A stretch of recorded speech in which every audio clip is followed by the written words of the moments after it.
What's up, my fellow trash-anators? Welcome back to another episode of good content. And like I said 2 videos ago,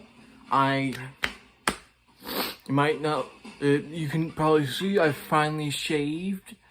No more grimy, long facial hair. So yeah, I still feel gross because I need a shower. But besides that, I kind of look okay. So yeah. Anyway, as you saw in the title, hopefully you clicked on this video. Thank you if you did. I'm going to be reviewing Doom Patrol. Now, I feel like I should say that I am going to do a Christmas special. I'm going to do it, the end of the month, So yeah, wait for that, and hopefully we can get some nice, joyous times out into the world. But until then, let's just stick to our good old shtick of somewhat obscure and very good TV shows, which is exactly what I describe Doom Patrol as. It's not as popular as most other superhero shows, but it's definitely something good and something you should definitely look out for if you like character-driven dramas. But it is for superheroes, so there is some action in it. Like once an episode, there's an action scene, just so you get those really dedicated action fans interested into the actual show, without actually having the entire show be an action series. So I finished it a couple days ago. I think a week ago. I can't remember, but I do remember the story. And this is around season 3, by the way. Season 3 just came out a few months ago. The story's good, except for season 3. Season 3 is where it all gets fucked up and nothing makes sense anymore. Well, it makes sense. It's repetitious. It sucks. I really like the show. I really do. The first 2 seasons are perfect. They should have let. Okay, spoilers. Please go watch the show. I don't want you watching this video until you've watched the show. It's not even that long, so just go ahead and watch it. It's really good. You can watch it on HBO Max. It's like one of their primetime shows there. Alright, so what? Okay, so spoiler warning over. Where I think the show should have ended is where Niles died. The main villain for most of the first and somewhat first half of the second season is Mr. Nobody, a multi-dimensional being that can control reality. He uses narration as a way of antagonizing the hero, the main characters. I should probably talk about the main characters first off. Our first main character we're introduced as, and they're also our surrogate. They're introduced with everything as we are, so we're supposed to view everything going on through their eyes. And that is Cliff Steele. I think that's his last name. He was a hotshot racer who had a wife, which doesn't really matter because he cheated on her a lot. And then you have two daughters. So again, another spoiler. Niles, the guy who helps everyone, is actually the guy who made everyone who they are. And by that I mean Niles has an immortal daughter, and he wants to keep her safe only by 1 day. So he basically has to be immortal longer than her, which I don't think that's possible. But anyway, so yeah, so he turns people into somewhat moral beings, which are the main characters. You got Cliff. He was put in a car accident where his head got cut off. His body was completely destroyed, but his brain was okay. So Niles put him in a robot body. Then you got Rita Farr. She was a movie star in the 20s, the 1920s, not the 2020s, in the 1920s. notification, and she was doing a movie, and she had to go in the water. She was on a pier, and she had to act something out, but the pier broke, and she fell in the water. And then there was this rock in the water that gave her powers that made her all goopy and flexible. So yeah, that's basically her thing. But now she's immortal. She's like over 100 years old at the time of the show. And then you got Larry, my favorite character. I love Larry. Larry's obviously the best character.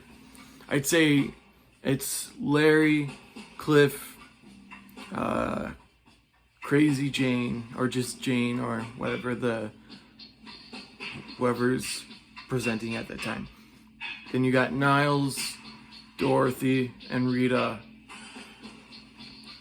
Okay, so Larry, sorry, my throat hurts.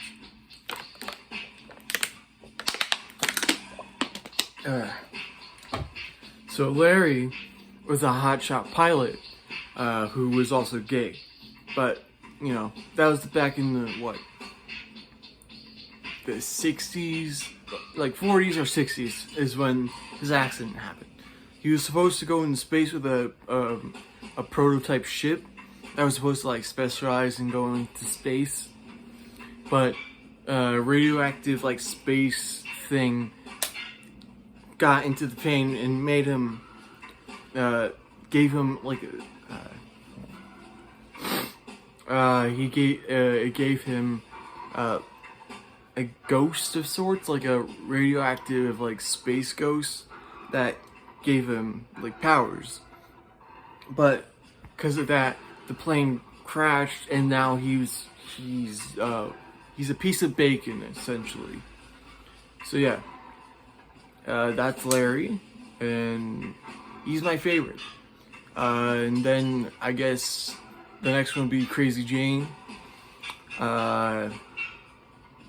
She has DID, dissociative identity disorder, and where she has multiple personas in order to protect her main self from, harm. So she has over 60 personas, and they all have a unique superpower and personality. The main one is Jane. She's sort of a rude character who's like somewhat impulsive, so she just does whatever, and she's really compelling. Then you got Niles. Like I said, I probably already said. Then you got Niles' daughter, Dorothy, who was Niles and this immortal native woman who's really old and has like apish characteristics. I'm not saying that in like a racist way. She literally has hair all over her body and like very strong facial features. So obviously Dorothy carries on that, and she literally looks like a monkey. Again, not in a racist way. She literally looks like a literal monkey. So yeah, and she also has a similar thing to Jane, where, can you realize that I really like this show because I remember everyone's name and personality? That's kind of important to the story. Go away, Cookie Run Kingdom. Sorry, notification. Let's see. Dorothy has a similar thing to Jane.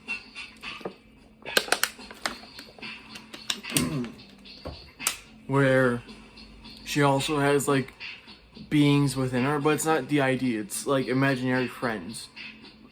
There's like 4 main ones. You got Precious, I think. Then you got a giant spider that has a very funny voice. And you got like a werewolf, bear, elk monster.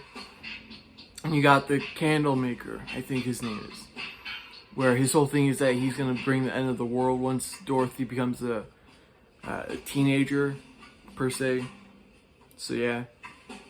And they all have their powers, and Dorothy has trouble controlling them because even though she's like over 100 years old, she's still technically a child because she ages slowly. So yeah. How could I not forget Danny? Okay, so Danny's like one of my favorite characters. They're so awesome.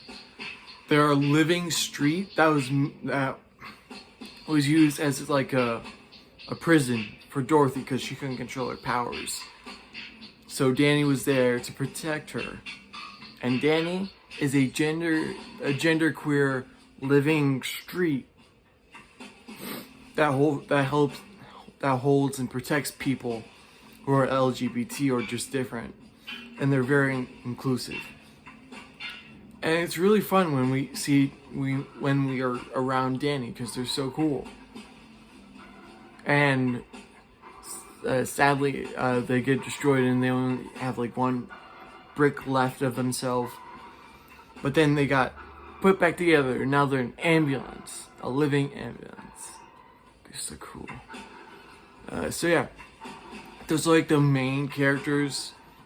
But let's get to the story. It's just very quick.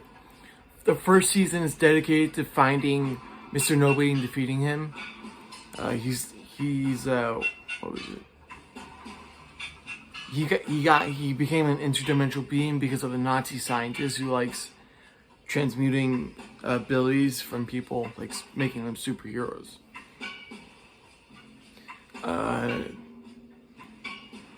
So let's see.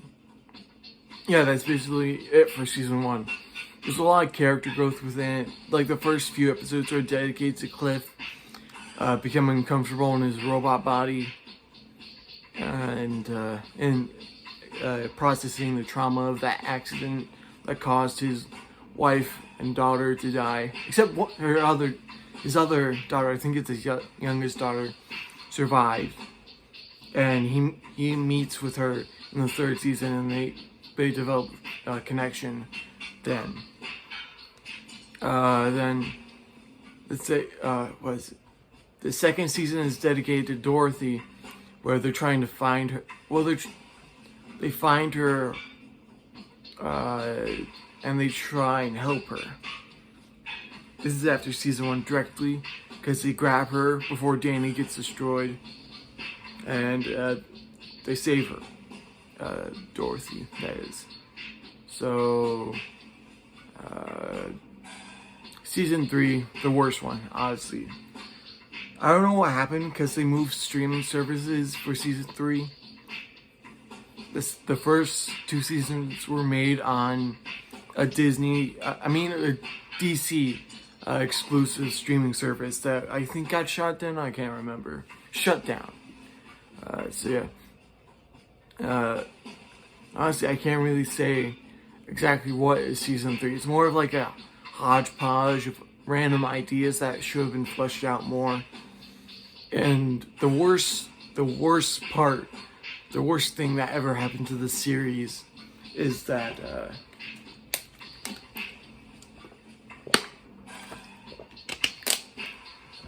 the worst thing that happens in the series is that they repeat the character, everything about the character. The character growth, the character stories, they repeat everything. Everything is just on a loop for the 3rd season. For the first 2 seasons, Cliff was trying to come to terms with losing his family and then finding out he has a daughter that's still alive and trying to make a connection with her and like let her know he's still alive. Where they repeat that in the 3rd season, literally. They're like, oh, I miss my family. I'm gonna meet with my daughter again. I'm gonna make myself a true parent. And that's sort of like intertwined with like Niles' story where he's trying to be a good father to Dorothy. That's new. That's like the only truly new thing there. The story between Niles and Dorothy, that's about it. So, and then every other character they have a repeat of their character, especially Larry. Larry's trying to figure out how he's supposed to come to terms with the negative spirit negative spirit, and yeah. Let's see. Also, the new character in season 3. It's basically if Rita was evil, kinda like a anti-hero, but she has more control of her powers. So yeah, that's basically it. All I say is just basically until season 4 comes out, I only recommend watching seasons 1 and 2. So yeah. And if you still haven't watched it, please go watch it. It's so good. So yeah. That's basically it. Like, comment, subscribe, tell me what I should do next. I don't know. So yeah. I'll see you guys next Friday. Peace.